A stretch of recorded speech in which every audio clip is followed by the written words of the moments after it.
যেখানে জন্মগ্রহণ করেছে জাতির পিতা বঙ্গবন্ধু শেখ মুজিবুর রহমান। সেই মাটির নাম গোপালগঞ্জ। ইতিহাসের, শিক্ষা, সংস্কৃতি আর সম্ভাব্য মিলনস্থান। গোপালগঞ্জ জেলার পরিচিতি। গোপালগঞ্জ ঢাকা বিভাগের অন্তর্গত একটি প্রশাসনিক জেলা। এর সদর উপজেলা হচ্ছে গোপালগঞ্জ।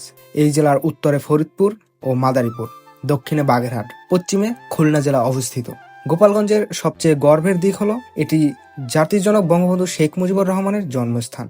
1971 সালে মুক্তিযুদ্ধ ও জেলার মানুষ অসামান্য ভূমিকা পালন করেছে। পর্যটন ও প্রকৃতি। গোপালগঞ্জে রয়েছে টুঙ্গিপাড়া, উরকান্দি, দরবার শরীফ, মকসুদপুরের বিভিন্ন জমিদার বাড়ি এবং মন্দির, মসজিদ। প্রাকৃতিক সৌন্দর্যে ভরপুর হওয়ায় নদী আর গ্রামীণ পরিবেশে পর্যটকদের আকর্ষণ করে। শিক্ষা ও উন্নয়ন।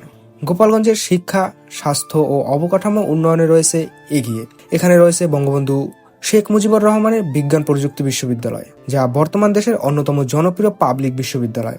তাছাড়াও শেখ সাহেবা খাতুন মেডিকেল কলেজ সহ একাধিক উচ্চ শিক্ষা প্রতিষ্ঠান। সর্বশেষ বলা যায়, গোপালগঞ্জ এটি একটি জেলা নয়, এটি ইতিহাসের আত্মত্যাগ, শিক্ষা ও উন্নয়নের প্রতীক। এখানে রয়েছে আত্মত্যাগী গৌরব, বর্তমানে অগ্রগতি আর ভবিষ্যৎ সম্ভাব্য এক অপার দিগন্ত।